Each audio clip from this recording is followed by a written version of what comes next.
What's so special about Hero Bread's soft, fluffy, and delicious breads, buns, and tortillas? These ultra-low net-carb baked goods contain zero sugar, fewer calories, and more protein than the leading brands, and are high in fiber to support gut health. Shop now at hero.co. Hey guys, welcome to Cozy Womb Podcast. My name is Shan, mama of the girls.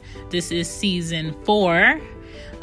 This series will be primarily just about women who are out here just doing it up. And when I say doing it up, doing it in their own way, running their businesses, not momming the traditional way, not working the traditional way, just really out here cutting their own pattern as to who they want to be and what they want to become. So this series is primarily about, great women who are among us and just really picking their minds and seeing what their why is. I'm very interested in what women today why is, as to what they do, why they do it, how do they feel while they do it, and really just representing and shouting out other women. So that's what this series is. Welcome to Cozy Womb Podcast. Let's get into it. Wait. Before we get into this episode, let's show some support. Let's go. Have you ever heard of Hey Black Mom? It's a brand and website dedicated to making Black mothers feel informed, inspired, safe, entertained, heard, and empowered through a global space of sharing. Telling stories and sharing narratives that the ever-complex melanin mommy can relate to. Hey Black Mom offers a platform for their voices to be exclaimed and applauded. Hey Black Mom was created by Jessica Jackson, a recovering sports journalist with a passion for words and stories. When she had her first child in 2016, her energy shifted and created HeyBlackMom.com. Their content ranges from columns about the dark side of motherhood, coronavirus, human interest pieces such as the story of a mom in kidney failure fighting for her life, and features about Black business, guest commentary, event coverage, and more.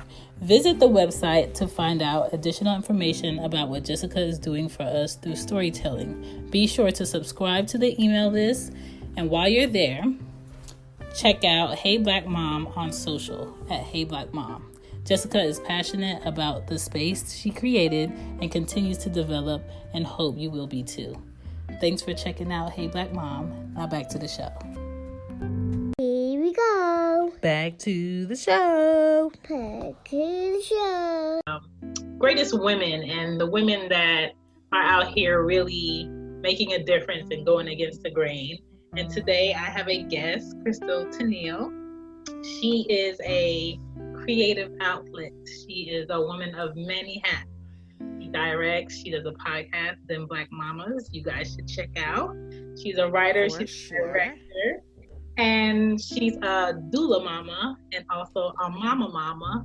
And I just want to pick her brain, and I want you guys to hear the things that I pick her brain about. So welcome, Tennille. Thank you. It's Tennille Irby. Irby, yes. Add that in there, a little flavor for you. Yeah, my last name is very important to me. My father had a son, but he doesn't have his last name. And so it's like the last of, so that's one of the reasons why I kept my name after I got married. So it means a lot to me. I like it. There's strength in the name. Yeah. So tell us about yourself. That's always such a hard question for me.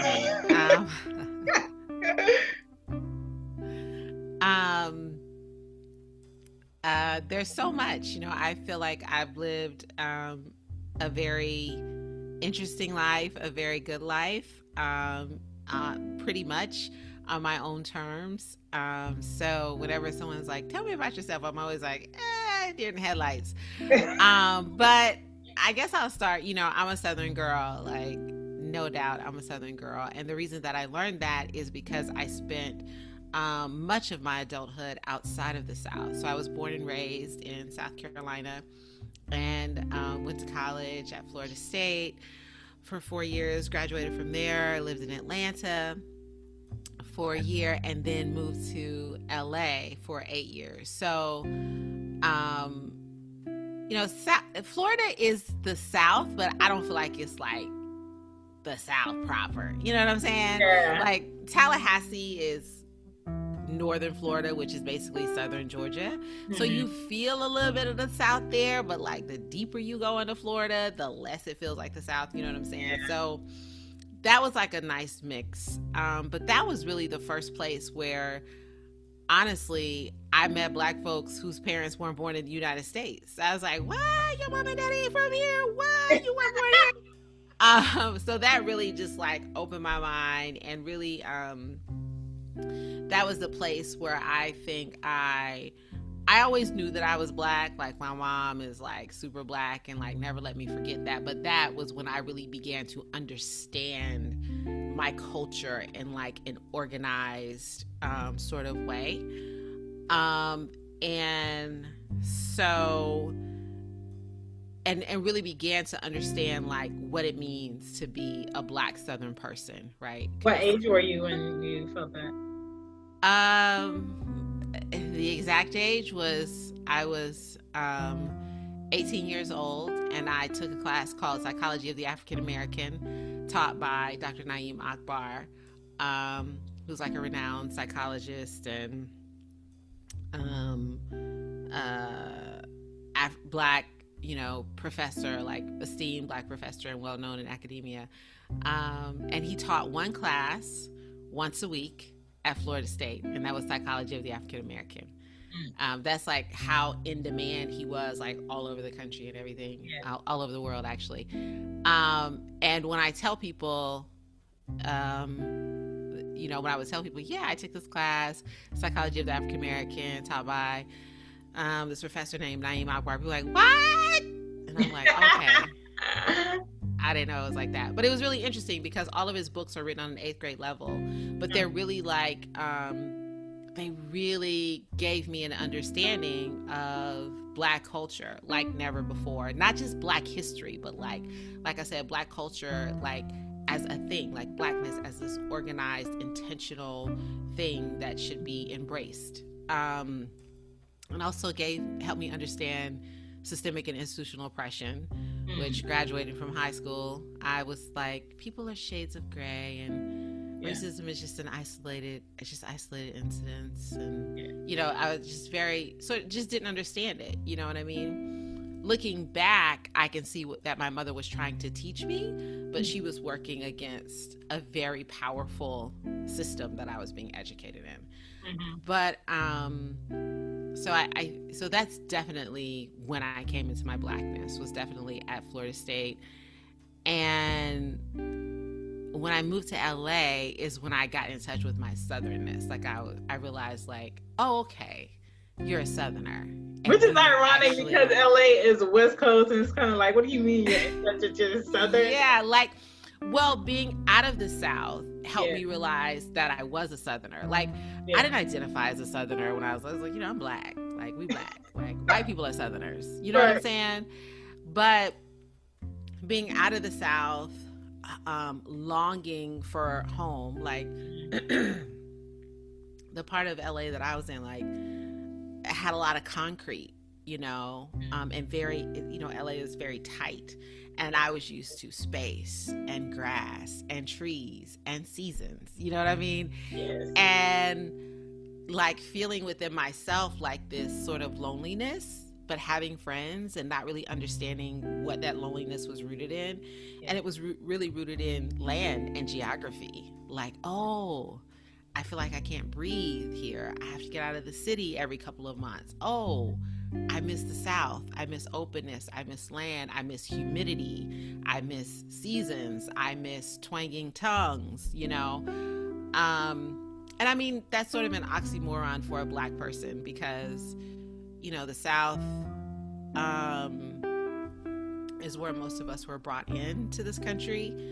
And so but it's also like probably been the most heinous to Black people. So it's sort of like an oxymoron as a Black person to love it.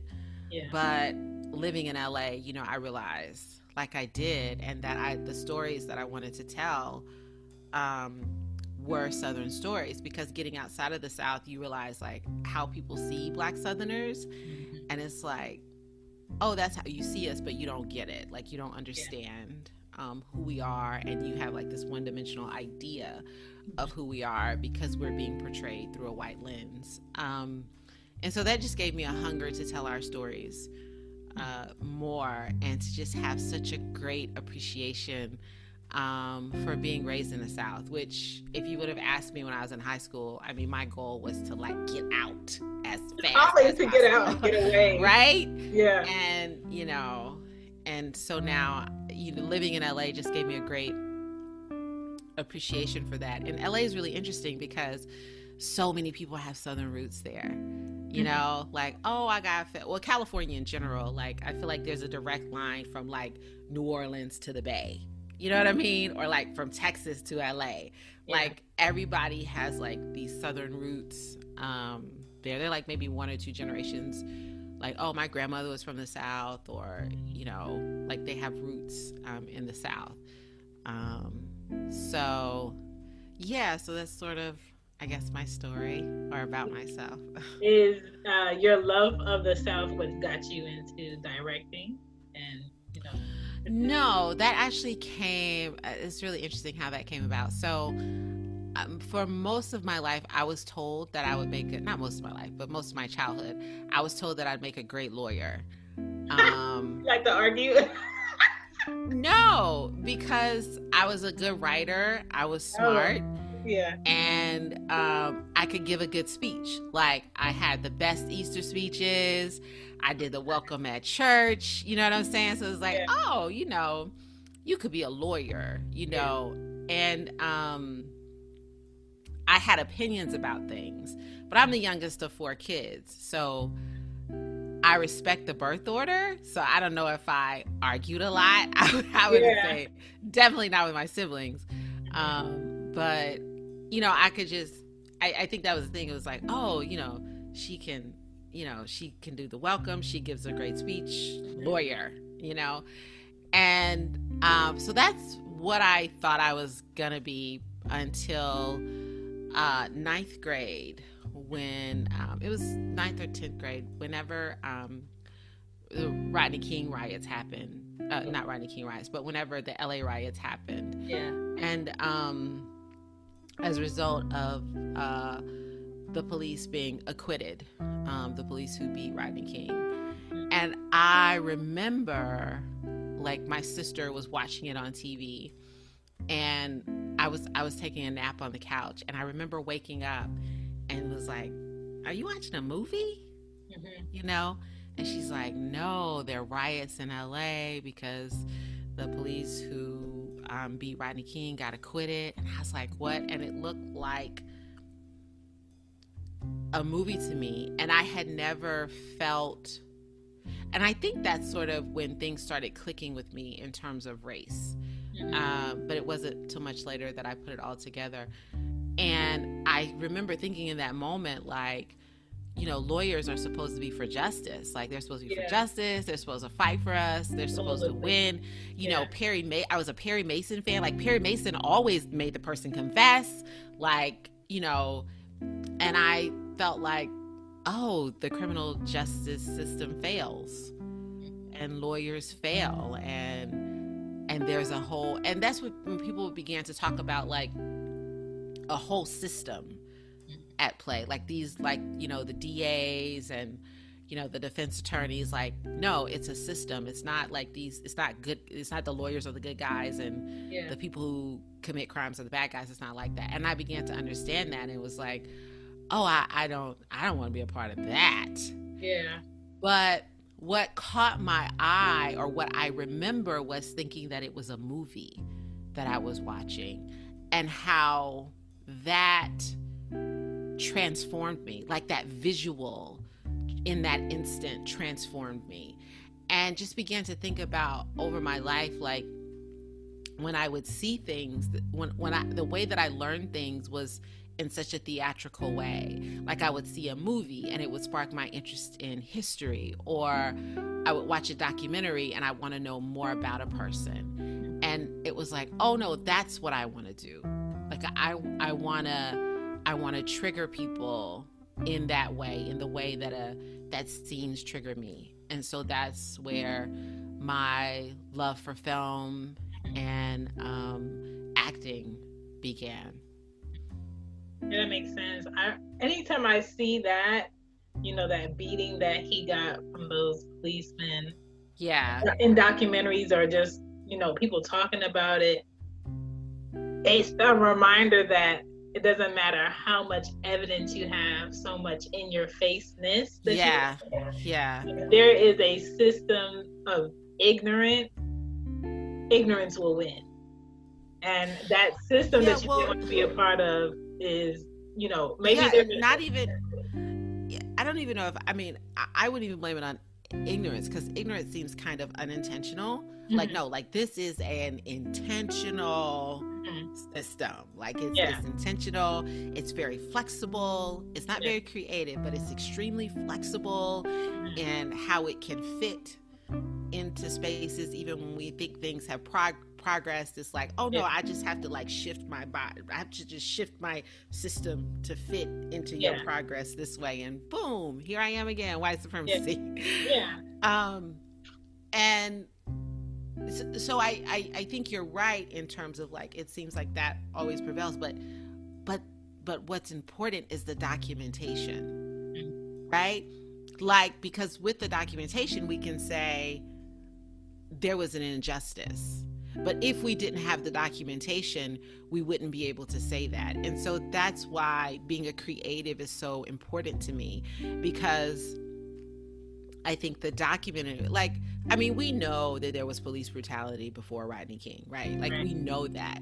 But having it documented, or having it visually documented in that way was just, because America needs that. Like, we have to see it in order for it to be real. Someone just can't tell you that this happened to me. Like, we are people who need, documentation. I got the opportunity to meet Elaine Brown once, and if you've ever listened to the podcast, I try to fit this in to every conversation.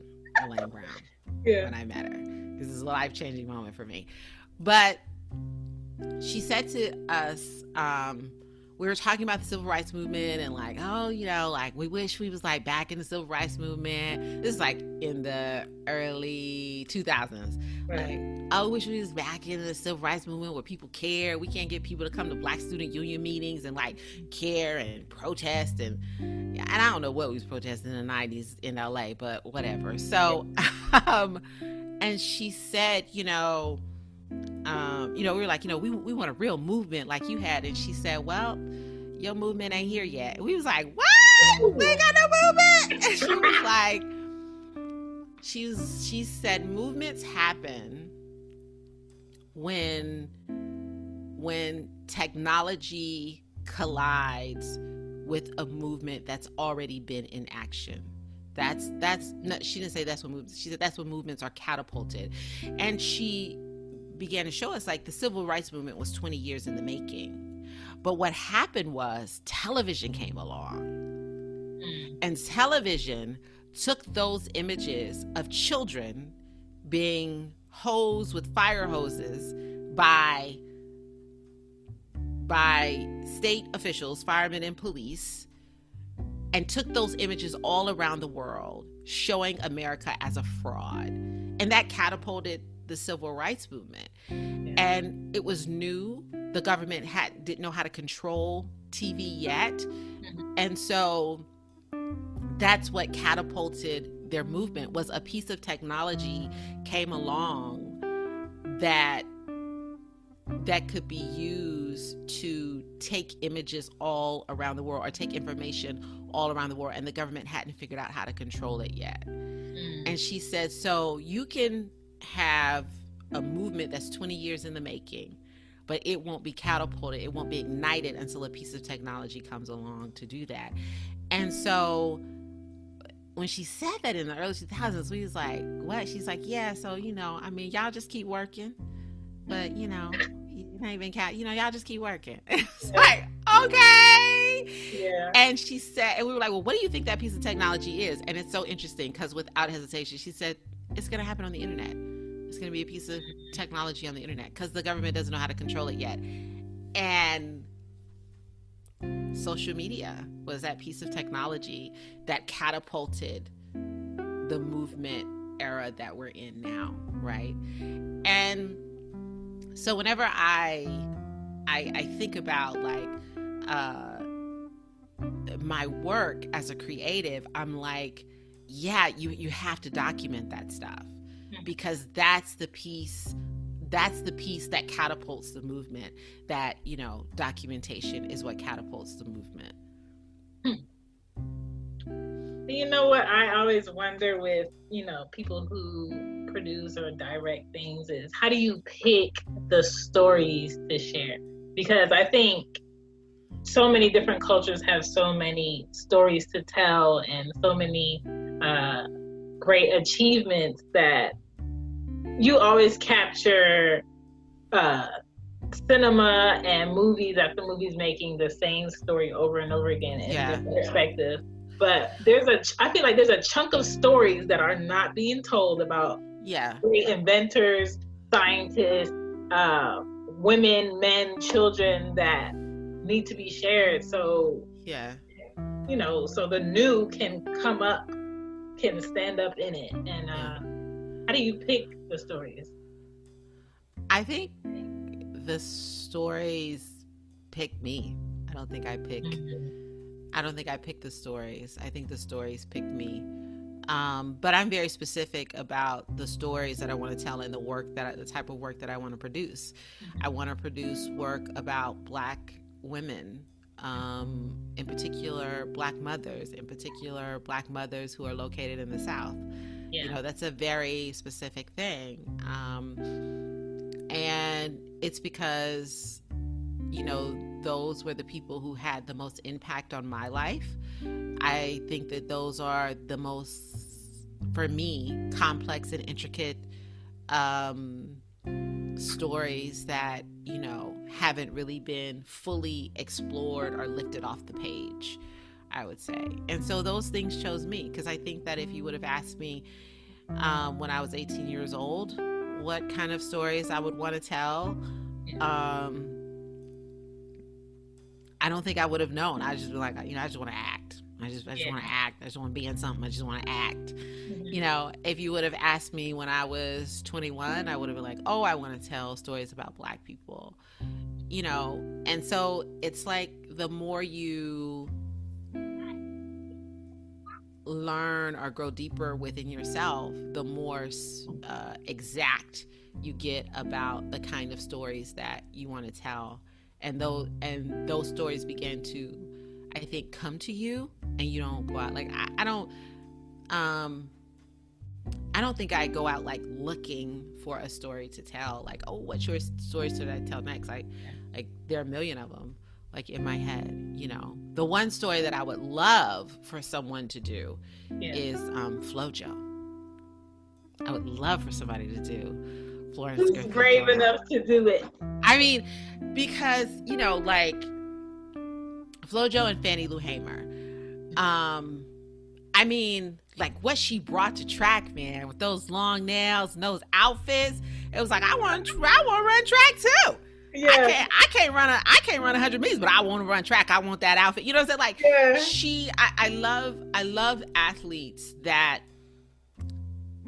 transform a sport, right? Like she transformed it athletically because, you know, she became the fastest woman in the world, but then she also became like, she was no longer Florence Griffith Joyner. She was like FloJo. Like she had she had a nickname, and I don't think that there were a lot of female athletes at that time that had nicknames, and she changed it with style. You know what I mean? And so it was like, I love people who can come into into their thing, into their genre, and transform it on so many levels. Like when I think about Serena and Venus, I think like, oh, they brought color to tennis, not just in terms of like their blackness, but in terms of like their outfits, how They're they showed always up, like their hair, and question about what they're wearing. I'm just like, yeah, you know what I'm saying? And I do too. I'm like, oh, what's Serena gonna wear? What's Serena gonna wear for the next tournament? Oh, look at her outfit. Look at her outfit. You know what I mean?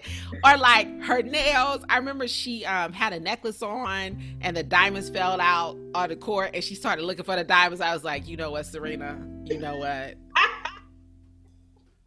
They not ready for you, Serena, because I'm not ready for you, Serena. Yeah. You hold it up the tennis match looking for your diamonds. But, like, I love people who can do that because, they push the sport. You know what I'm saying? And I love people who can push, their genres. So I would love for someone to tell the story of FloJo. I think the same thing with Fannie Lou Hamer. Like, she pushed her political party, and transformed it. You know what I'm saying? And Black women who looked like her, sounded like her, were from where she was from. Like, that's what my grandma sounded like. That's what my aunt sounded like, weren't listened to, were silenced, or their voice wasn't valued. And she transformed that, So I would love for those two stories to be told, for sure. Hopefully that happens. Yeah. I mean, I gotta be like I can look at a movie, like when I look at Black Panther, there's a story in Black Panther that I'm like, I'm gonna write that story.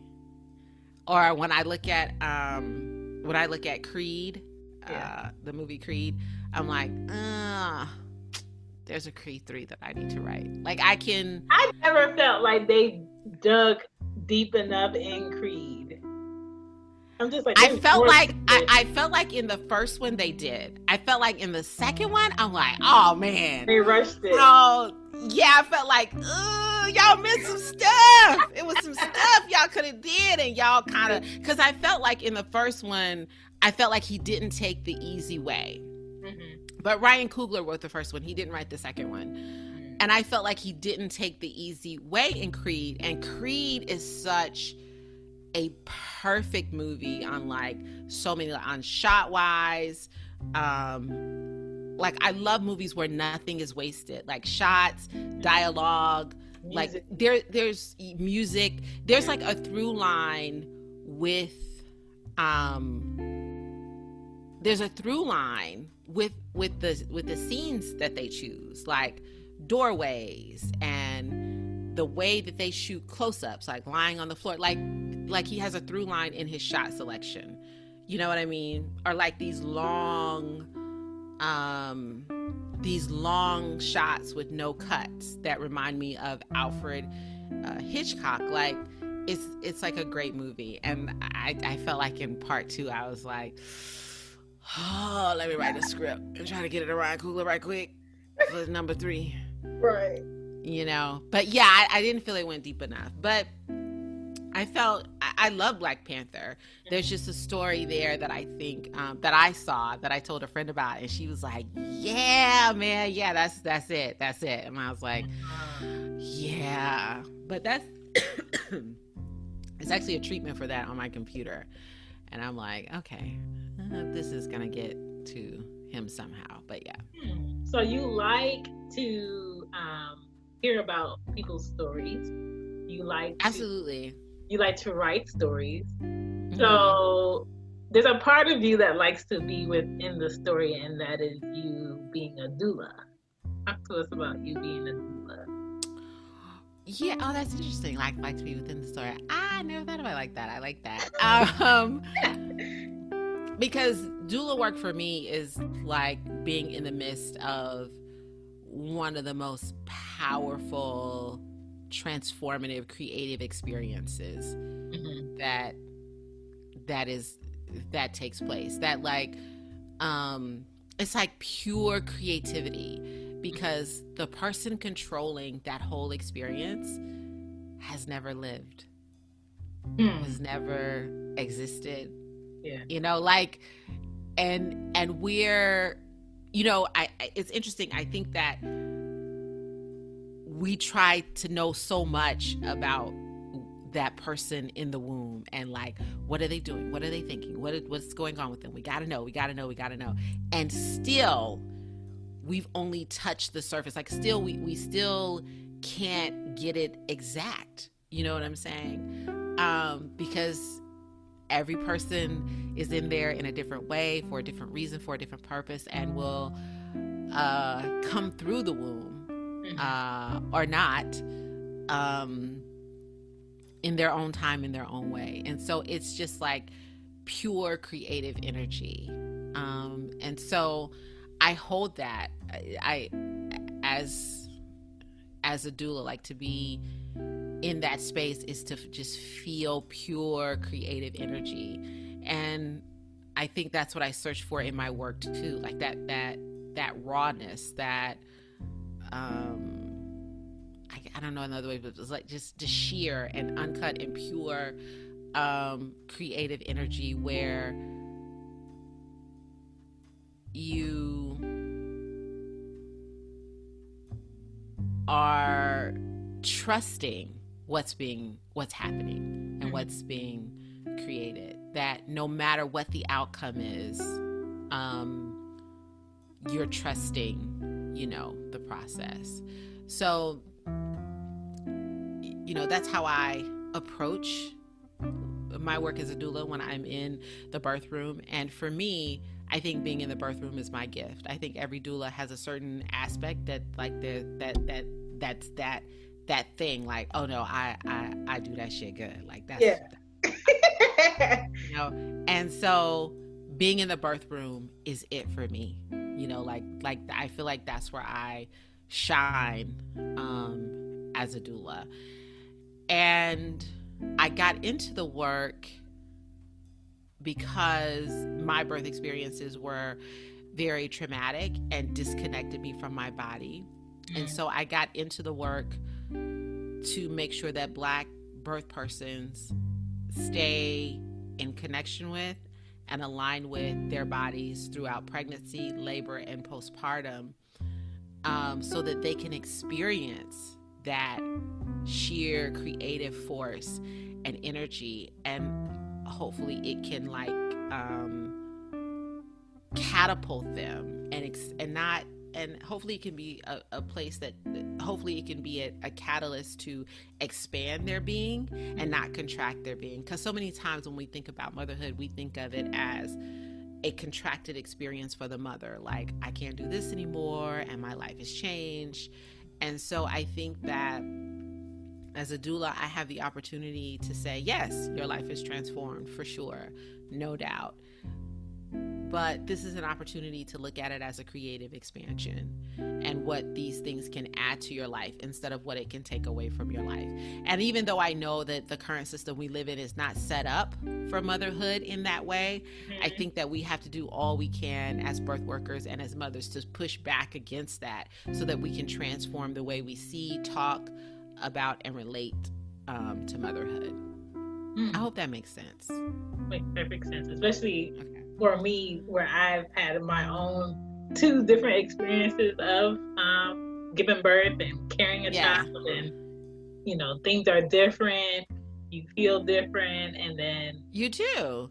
Once you come out, once your baby comes out, and now it's like, the doctor said this, and this is the child, and it's all about, okay, let me meet you. This is our introduction. We're gonna learn each other, and it's like, I don't know. I've never felt like I could explain what it is to have a child that you help create and raise a child and discover that your child is a part of you, but they are not you. And to have someone supportive like a doula along the way. I've never had a doula. I've always, had an OBG, went to the hospital, had a baby. But that's huge. And I tell my birth persons that from the beginning. I always say, like, this is a collective experience. Like, you're not necessarily, you're in charge of your body, and the child is in charge of their birth. Yes. So, the contractions, the pain, is the child speaking to you. Your breathing, your positioning is you speaking back to the child. And so it's a communication. It's a two-way thing. You're learning, okay, this is what works for from jump, from the time you're pregnant. This is why it's so important, I think, to stay in alignment with your body and to be connected to your body throughout birth, is because it is sort of a metaphor for parenthood, because from jump, you're learning and you're figuring out what works for this child in womb. Like, you ate something, the kid don't like that, it's probably coming back up. Right. You know what I mean? Or like, you have a craving for something, or you don't have a craving for something, you know, like, you're learning then, you know, the way that you position your body, you know, oh, the child likes this. When you speak to it, when you sing to it, how is the child reacting? So take that as a metaphor for parenthood. Like, you're in charge of your body, but your child is in charge of the birth. So in parenthood, you're the guide, you're the support, and it's still a two-way relationship, because you're learning what works for this child in order to guide them through life, you know. And even in birth, I you know, or when my birth persons are pregnant and they are talking about what they eat and they're walking and the movement, and it's like, did I do good? And I'm always like, it's not good or bad, it's all learning. It's not good or bad, it's all learning. And because I want them to get that judgment out of their head as soon as possible, because I don't want that judgment to invade their parenting. Like, you know, if my child does this, I'm a bad parent. Well, if my child does this, what is the lesson that I'm supposed to learn here? What is the lesson that I'm supposed to learn? And what is the lesson that my child is supposed to learn? Because no one comes into this world perfect. So it's supposed to be all about getting better. And like, none of us have the answers, right? It's always about getting better. And so that's the thing that I want my birth persons to learn in pregnancy. I want them to take that with them into labor, and I want them to take that with them into parenting, because I don't want them to begin to judge their parenting based on whether or not their child does something good or bad, right? Because it's like, when the child does something good, it's like, oh, that's me. Look at me. I'm the parent. That's my baby. I'm the parent. That's my baby. Look at me, you know? But when the child does something bad, it's like, I don't know who raised them. Right. I don't know where they got that from. Right. You know, and it's like, you can't have it both ways. You know what I'm saying? So I don't attach my worth or my value as a parent to whether or not my children do good or bad. I attach my worth and my value as a parent as to, I show up in good times and bad times and say, what did we learn? Where are we now? What should we celebrate? What should we learn? How do we grow? How do we expand? That's what I'm doing in every moment of their life, and not just and not taking credit, you know, because my mom will tell you, Crystal is an artist, and I don't know where she got that from. I didn't promote that in my house in any way, shape, or form. Yeah. We weren't an artistic household. We didn't go to theaters. Like, we didn't do that. I didn't even really, my mom never even took me to the movies. So she's like, but she never got in the way of it. Mm-hmm. And even to this day, if you ask her what I do, she'll be like, I don't know. She does a lot of stuff, but she never gets in the way of it. And she's always looking for ways to support me. And so she doesn't take credit for my success as an artist, but she's always there for me. And so that's what I take into my doula work, and I try to give to my birth persons. So with being a doula, and you're there to support the mother, when there are fathers in the room and husbands, what would you say, or what would you recommend as them also being a part of the support that you would like to see more in the birthing, you know? Well, no matter who's in the room, if it's a father, if it's just a partner or a relative, before we go into the room, my questions are always, who do you want in the room and what's their role? Yeah. Because, you know, if there's someone who you want to be your birth partner, then I work with that person to say, okay, so as a birth partner, this is what you do. This is how you can support positions. This is how you can support breathing. And then I become a birth advocate, right? So I'm remembering all the things that you said I'm remembering what type of birth experience you said you wanted, and making sure that I'm holding space for that birth experience and I'm advocating for that birth experience. And then I let, if there's another relative, a partner, or whoever else is in the room that you want to bond with that a birth person wants to bond with during that time, then I have coached them in terms of being that support and being that partner. I'm always like, if everybody knows their roles going in, we got a team, we got a squad, we can do this. Yeah, that's how. You know what I'm saying?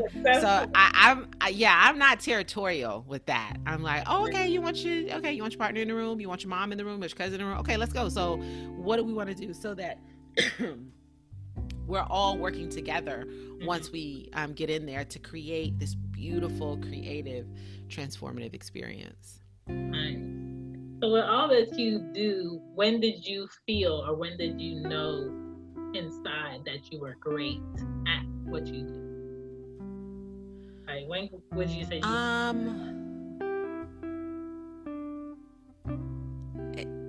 I think that I've always known that I was a great writer. I'm not exactly sure when that happened. Knowing that I was great wasn't the issue for me. Consistency was. And that was attached to whether or not I was worthy of the greatness that I held. So like, I've always known that I was a great writer, but it's like, did I feel that I was worthy of the gift? So I would kind of like make it smaller, or not be consistent with it, or not show up big with my writing, because it was always, do I, like, why me? Like, do I deserve this gift? You know what I mean? So I don't think that I ever struggled with whether or not I was good at something, because even if I'm not good at something, I'm very self-motivated and I can teach myself. Like, I taught myself how to podcast. I knew nothing about podcasting, and I taught myself how to do it. And so I know that I can become great at something, and that there are things that are gifts to me that I'm just great at. It's just walking in the worthiness of it. You know what I mean? Like, we just released an episode where we interviewed Demaine Davis, and she directed and was the directing producer for Queen Sugar, directed How to Get Away with Murder. She's the producing director for Self-Made, inspired by the life of Madam C.J. Walker, which is dropping on Netflix. And we interviewed her. And the whole time I was like, why'd she pick our podcast? Like, we just this little old podcast. Like, instead of being in it. Right. Instead of being in it. Like, she could have like been on the read. Like, why'd she pick us? And I did like reach out to her, through a tweet and everything, instead of just like being in it and being like, why would she pick you? Y'all lit. Like, why would she pick you? You know what I'm saying? Or like, I see podcasts that have like 10,000 downloads, an episode. And, we have like 25 downloads. We release two episodes a month, and we have 2,500 downloads. And I'm like, yeah, we got 2,500 downloads. And then I see something that's like, oh, most podcasts only have 157 downloads a month. I was like, oh, not like accepting, like knowing that, like, I know our podcast is good. And I know I'm good at producing a podcast. So I shouldn't be surprised when great things happen to the podcast. And because I am, I was going to post like, I can't believe we interviewed Demaine Davis. And then I'm like, no, I can believe it. Yes. I worked hard. Yeah. I shot my shot, and I'm good at what I do. And so it's not the being great at something that is, or arriving that, hey, I'm good at something, that's been an issue for me. The issue for me has been accepting that I deserve the greatness that I have, that's been the struggle for me. And it's not far-fetched, because for most creatives, it's like, we want to do what we want to do, But then when people shine the light on what you did, it's kind of like, don't worry about it. It's not a big deal. But to people who can't grasp or can't develop the bigger picture, it is. I have an easier time when other people shine the light on it. But you don't like if someone else says, "Oh, this podcast is lit. This podcast is great," I'm like, "Oh, thank you." I can accept sort of that with gratitude. Yeah. But walking in that myself, like saying myself, "No, we got a lit podcast. Yeah. Oh, our podcast. Oh, I know why you listen, because it's good." Yeah. Like you know, I don't want to say being like, you know, there's a fine line between arrogance and confidence. You know what I'm saying? But just speaking that greatness myself is really, really hard. You know, like I can say I'm a good writer, but then when something good comes of that writing, it's like, oh wow, I can't believe like they chose my writing. And it's like, wow, that was a good poem. Yeah, that's a good poem. Why can't you believe they chose it? Right. You know what I mean? So it's hard for me to say, I'm so proud of this poem. This is such a great poem. And this was the reward that I got from it. Now, if somebody else says it's a great poem, I'm like, oh, thank you so much. Right. You know, but it's like claiming it yourself. Like, yeah, this, you know, this podcast is hot. Y'all on to something right here. Yeah. I mean, I have that sometimes where I don't want to tell people, this is the thought. This is what you should think. Yeah. I want people to tell me their thoughts. Right. Like, yes. Yeah. Like for so long, and people, when I tell people this, they're like, Crystal, that's so crazy. I wouldn't share the podcast on my personal Facebook page. Because I'm like, you know, I don't want people to, you know, think I'm like bragging on my back. Like, it was just it makes no sense. Like, logically, it makes absolutely no sense. Yeah. But I just wouldn't share the episodes. Because I'd be like, well, if it's that great, people will discover it and people will find it. It's like, bitch, what? People are lazy. What are you talking about? Put it in their face. You have a whole... we live in an age where we don't have to go through a distributor. You can get this straight to the people. You know what I'm saying? You can Beyonce this shit. You know what I'm saying? Like, we get straight to the people. And I'm like, well, you know, it's like, someone, when I was in LA, someone was like, oh, you're waiting to be picked from you're waiting for someone to pick you from obscurity and say, look at this genius. He was like, that ain't how Hollywood work, boo. You got to go out and get this. And but so many stories that I would hear, like, because I like behind the scenes stories, is, you know, I would hear of people like, oh, I got discovered on Instagram, or, oh, I just happened to be in this place and I met such and such. And when I told him that, he was like, but why were they in that place in the first place? Because they knew that was the place to go. You know what I mean? Like that's why I'm really honest about like the work that it takes, and that the success of our podcast is not overnight. It's like real work, because I don't want people to go into anything that I do and think like they're going to be an overnight success, or someone is going to pluck you out of obscurity. Like it is work. Yes. It really is work. And I had to like really wrap my mind around that, because then I was more comfortable with like, no, you have to share with people what you're doing so that people can know, so they can support you. Because excuse me, if you don't share and then you're like, well, people never show up for me. Well, you ain't told nobody what was going on. You ain't tell nobody it was a party, so nobody came. Like, you know what I'm saying? So it was just crazy that I wouldn't share this great thing that I've worked so hard on. Yeah.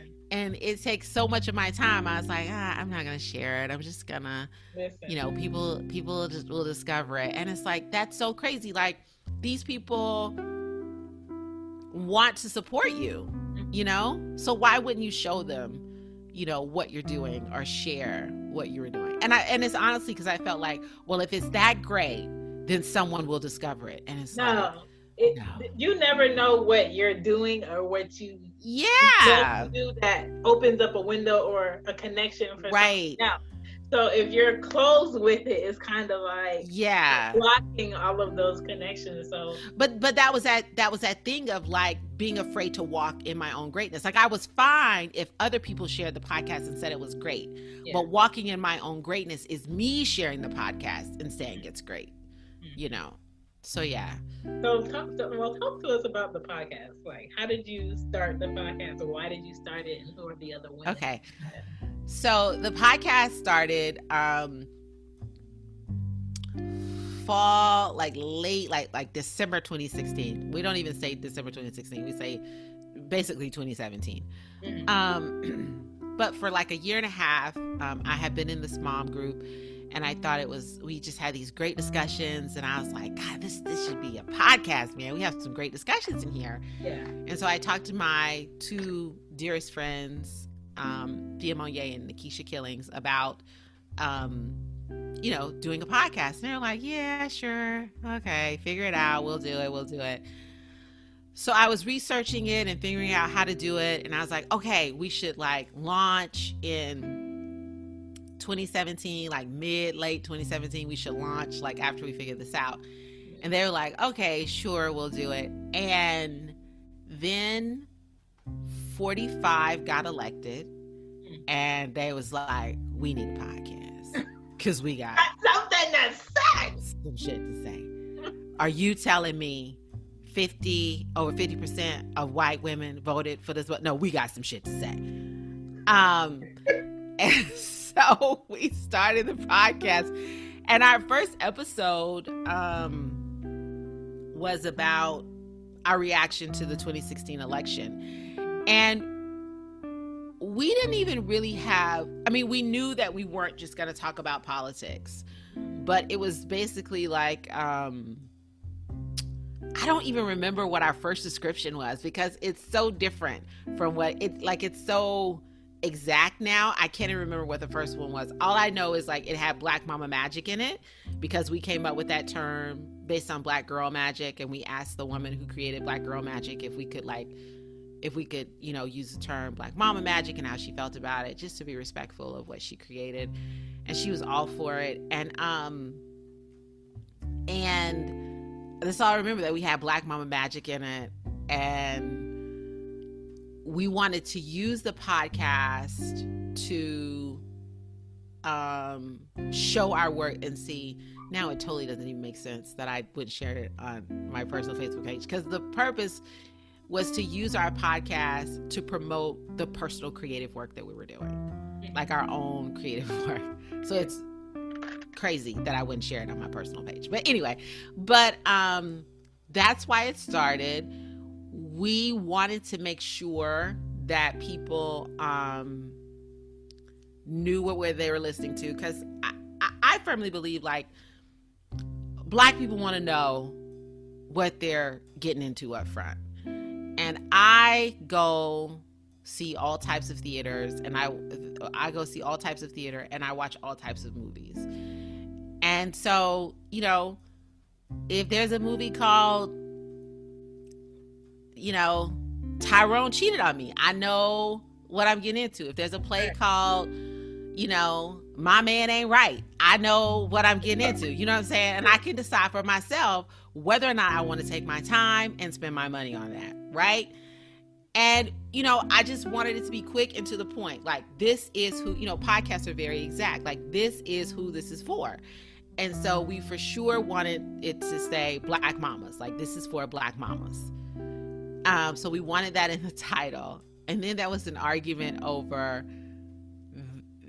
what are we going to call it? The Black Mamas. There was an argument over that. There was a debate, not an argument, a debate. Yeah.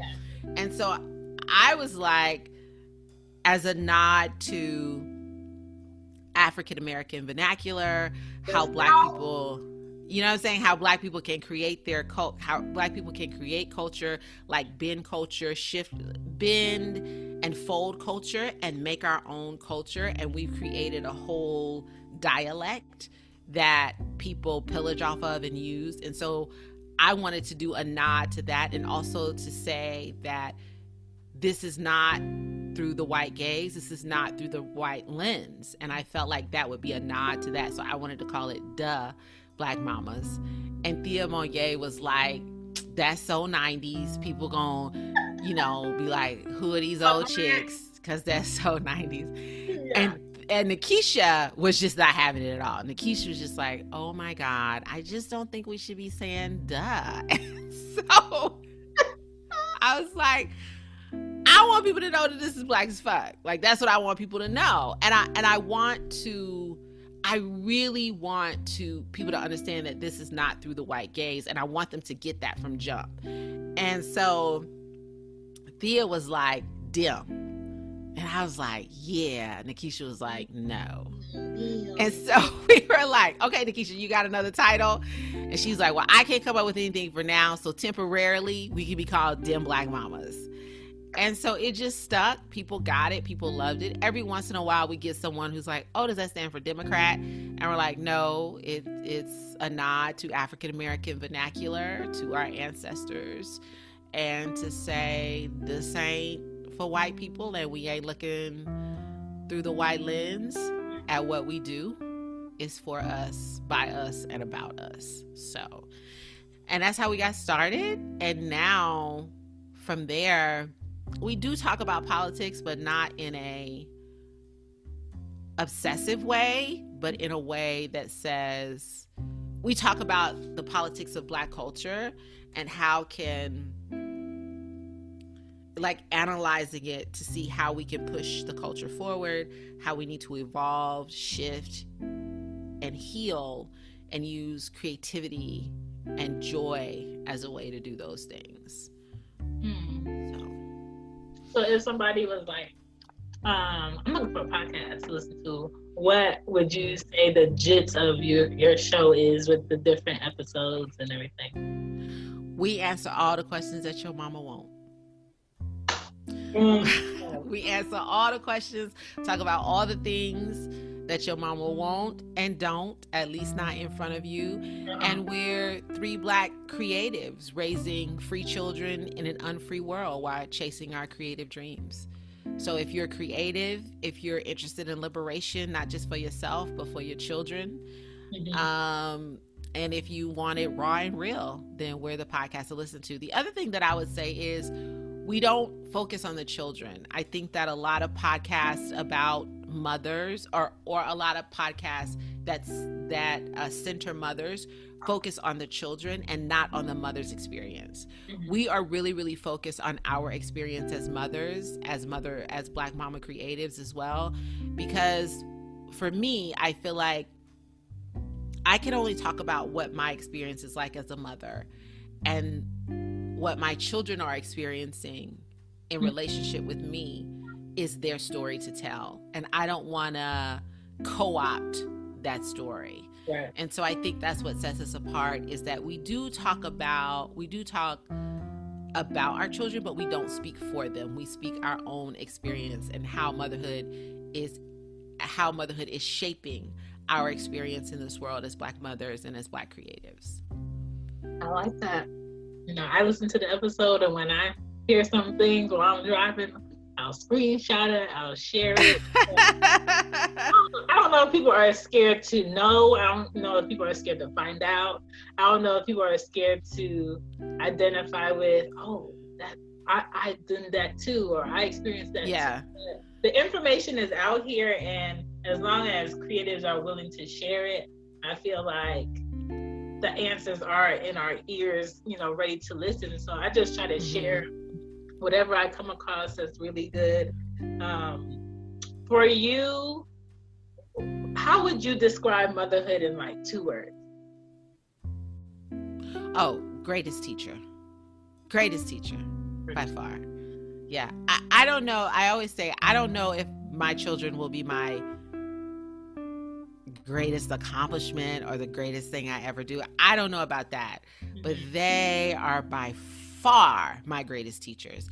I've learned so much about myself from my children. I've learned just so much in general about life by becoming a mother, I've evolved and expanded in so many ways by becoming a mother. And I mean, I know that's not everybody's journey in terms of learning, but for me, they've been my greatest teachers for sure. Like that. What motivates you the most? I am really very self-motivated. I'm highly, highly, highly self-motivated. So I have a huge drive for innovation. So doing things in a different way or doing something that no one's ever done before is really what motivates me. Innovation. I like that too. That's why. Have you ever heard of a website called Stumble Upon? Yeah, I've heard of that. That's a cool. See, like that's such a cool idea. I love stuff. Yes, like that. Like give me something new. And you always I always want to share the newness that I find. Some people get it. Yeah. Like even starting this podcast, when we started it and I wanted to focus on mothers, it just seemed so obvious to me, like, oh, we'll do a podcast. We're all mothers. We'll do a podcast about Black moms. And when we started I found one podcast about Black motherhood, and it was Marta Mia. And I don't even know if she's a mother or not, but hers was about Black motherhood. But it only had like a couple of episodes. So I was really surprised. I was like, what? I discovered this new niche. Like nobody's doing this? What? And so that was really motivating for me to start it, because I was like, this is innovative. Like nobody's doing this. And like since then, there's so many more now, which I'm so grateful for, because, we're not a monolith and everybody's not going to talk about it the way that we talk about it for sure. So I'm excited about that. Good. Can you shout out 3 women on their greatness, doing great things out here, and give their website or their IG just to share them with the world and listeners? So, of course, my co-host, Nikisha Killings is one of my co-hosts. Her website is nikishakillings.com, Nekisha Killings, KILLINGS.com. And she is just a breastfeeding boob guru, like historically, looking into the future, skin wise in terms of breastfeeding, physically, the impact that it has on our community, the impact that it can have on future generations, the shifts in breastfeeding. Like she's just an expert on it. She's an expert in the field. She's an authority in the field. And so I want to definitely shout her out. And she has a consulting sort of business where if you want to become an internationally certified lactation consultant, they can guide you through that process. It's called Nikki and Nikki Career Lactation Consultants. And I think that's great because we need more of us helping us through the journey of breastfeeding. So Nikisha, and she also has Cubs Cafe, which is it's a Facebook group for moms of color who can get support, and she has meetings once a month in LA as well. Her Instagram is Rapstar Lactivist. So that's WRAPSTAR_Lactivist. So you can hit her up on Instagram, and there's also Nikki and Nikki Lactation Career Consultants. And my other co-host, Thea Monye, she's at Thea Monye, TheaMonyee,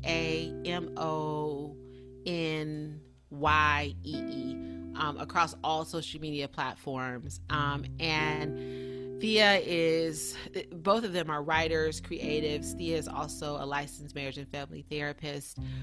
She's doing big things right now. She was on OWN, on Family Our Fiance. She's been on Fox Soul with Dr. Sean on the 7s, talking about joy, pleasure as a way of liberation.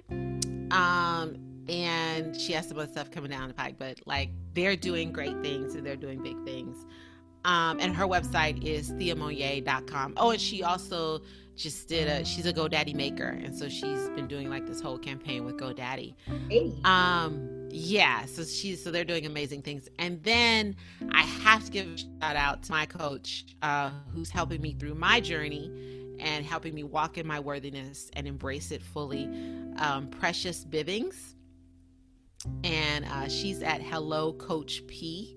P as in Paul, Hello Coach P on Facebook. And she always uses the word supercalifragilisticexpialidocious to describe other things. So that's how I want to describe her, because she's amazing. You know, she holds my feet to the fire. She pushes me.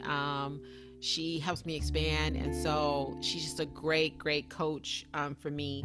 And she has a Facebook group called MASH Collective. And MASH stands for, I love this, Make Amazing Shit Happen. So she has that on Facebook, MASH Collective. And her name is Precious Bibbings. So those are the three women in my life who are helping me go deeper so that I can live a higher life and pushing me to expand. I love it. I love to share it. I hope everyone checks those women out. Yeah, and I'll send you the information so you can put it in the show notes. Thanks.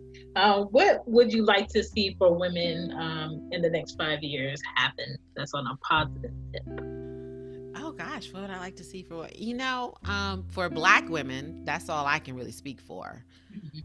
I want us to continue doing what we're doing in terms of creating, in terms of making our own lanes.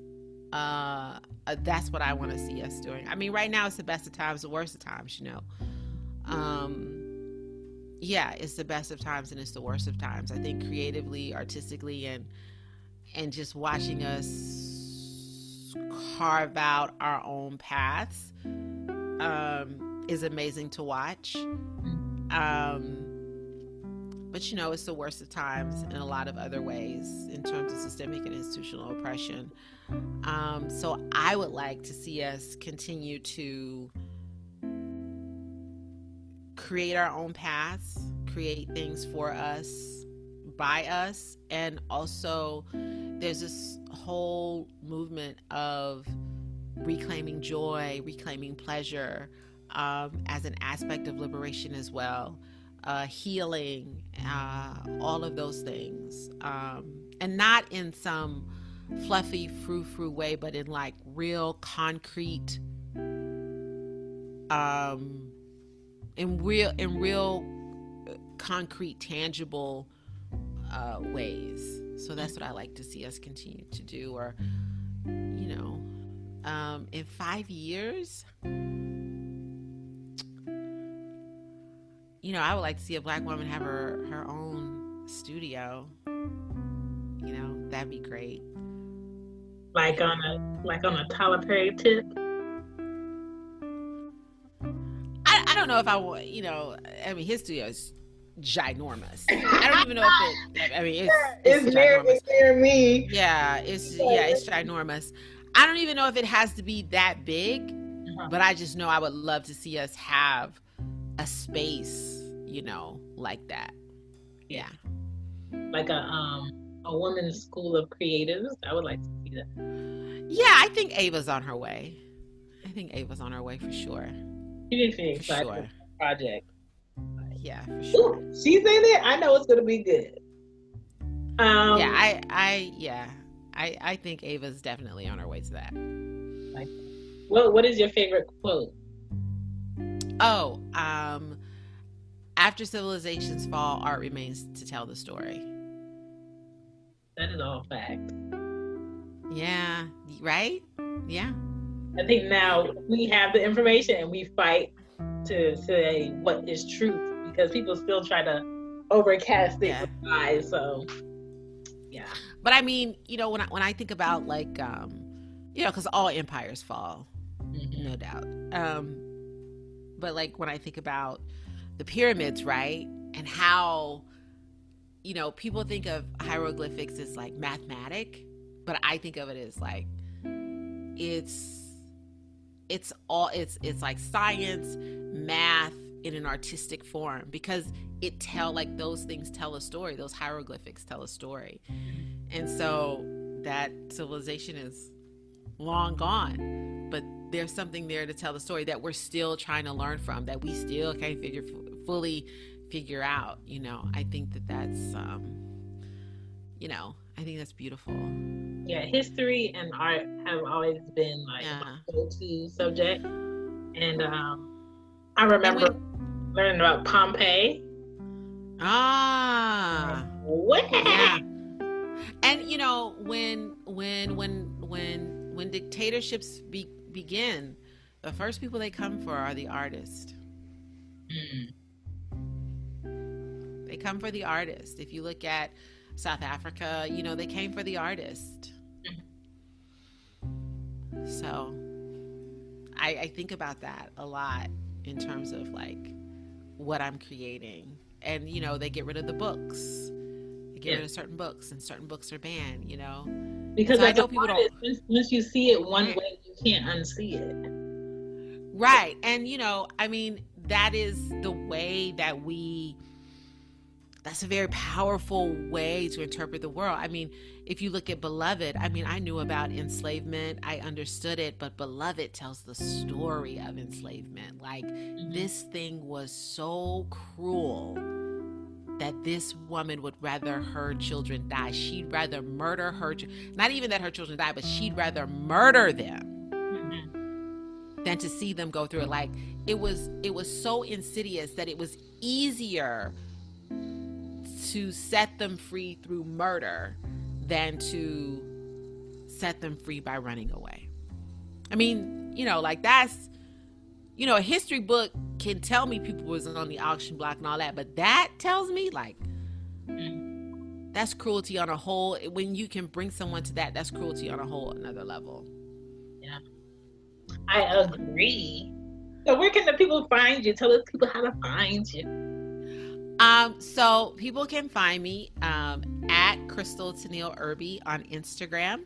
That's CrystalTennilleIrby as in boy, Y, at Crystal Tennille Irby on Instagram, at Crystal T Irby on Twitter, and for the podcast is at Dim Black Mamas on all social media platforms. And my personal website is crystaltennilleirby.com, and our podcast website is dimblackmamas.com. Love it. So, you did have one question that I did want to answer. It was something about the 4 things. What are 4 things that make you feel like your ultimate woman? Yeah, are you still doing those?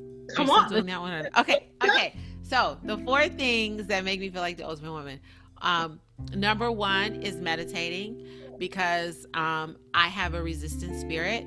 And so I feel like meditating really puts me in alignment with like my core self and my core being. And when I'm functioning in that alignment, I don't feel like I'm chasing my dreams. I feel like I'm catching my dreams. And it makes me really focus on the work that I want to do, which is center Black women and Black mothers. So meditating is important to me. Dancing, because that puts me in touch with all of my body parts. And it's like Saturday, that's what we're doing here. You know what I mean? So it's like, oh, these hips can move. These knees ain't so old. You know what I'm saying? So that for sure. It just reminds me that my body can just work together in so many different ways. So I love dancing. Definitely creativity, because creativity helps me explore and discover so much about myself. Like when I'm writing, when we're doing the podcast, when I'm directing,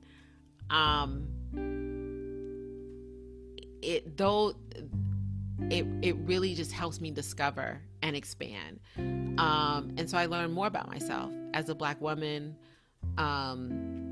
and as a Black mother creative. I learn more about myself through creativity, historically, about who I am, and I can imagine